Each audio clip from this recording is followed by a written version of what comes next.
Sommes-nous à l'aube d'un phénomène mondial qui impacterait une partie de l'humanité? Même si mes paroles peuvent paraître graves, des chiffres de surmortalité apparaissent sur toute la planète. En effet, nous recensons un nombre de morts record avec souvent des raisons inexpliquées en apparence. Prenons le cas de l'Australie pour commencer. Les données avancées par le Bureau australien des statistiques fait froid dans le dos. L'augmentation des décès au cours du trimestre par rapport à l'année passée est en augmentation de 18%.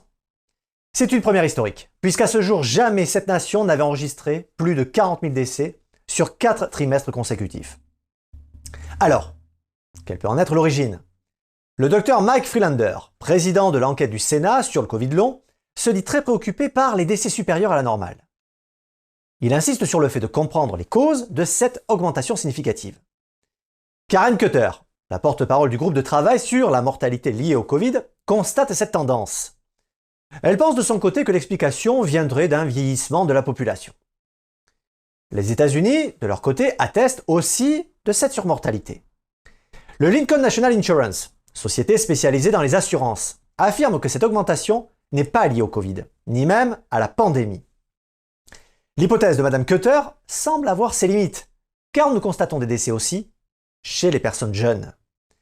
La compagnie One America, une compagnie d'assurance vie basée dans l'Indiana, a connu une augmentation de décès d'environ 40% sur l'année 2021, notamment chez les personnes âgées de 18 à 64 ans.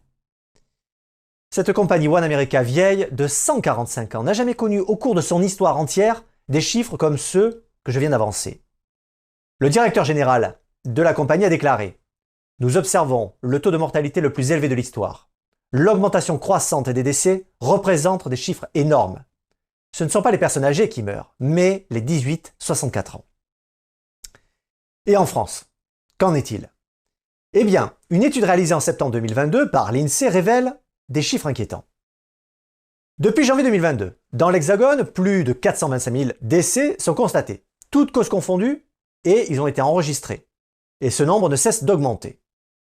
La thèse avancée serait due aux vagues de chaleur survenues au cours des mois de juin, juillet et août.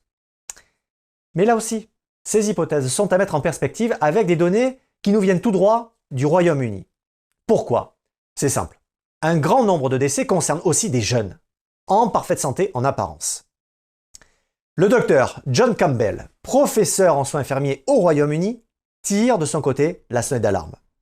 Il déclare que des jeunes personnes en très bonne santé décèdent sans aucun antécédent, et lui aussi précise bien qu'ils ne meurent pas du Covid. Il nous confirme que le nombre de décès des jeunes en bonne santé a augmenté en Europe. Il avance une moyenne de 1000 décès de jeunes par semaine au Royaume-Uni. Dans une étude publiée dans le journal The European Journal of Preventive Cardiology, il est noté que 80% des morts subites chez les jeunes surviennent alors qu'ils n'ont pas d'antécédents familiaux de maladies cardiaques. Même constat en Écosse, où le Parlement a annoncé une hausse de la surmortalité des jeunes, écoutez bien, de 11% au cours du dernier semestre 2022. Des études tendent à prouver que la surmortalité a commencé à augmenter vers la fin du mois d'avril. Selon le gouvernement britannique, ces décès sont associés en grande partie à des problèmes de circulation sanguine, à du diabète ou au cancer. Un article du journal Epoch Times a de quoi semer le trouble. En effet, des embaumeurs chargés de préparer les corps des morts pour les rites funéraires affirment avoir observé des caillots fibreux et caoutchouteux de grande taille à l'intérieur des cadavres. Ils déclarent ne pas savoir encore si ce phénomène de formation de caillots est imputable au Covid-19, au vaccin, aux deux ou à un autre facteur.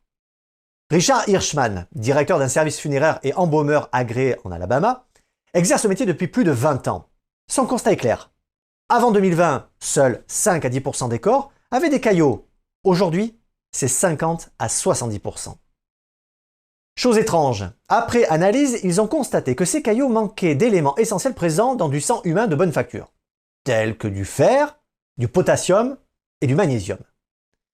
Cette constatation laisse à penser que ces caillots se sont formés à partir d'un élément autre que le sang. À la lueur de toutes ces données, il paraît primordial d'investiguer plus en détail sur les origines précises de ce phénomène qui semble prendre racine sur les 4 coins de la planète.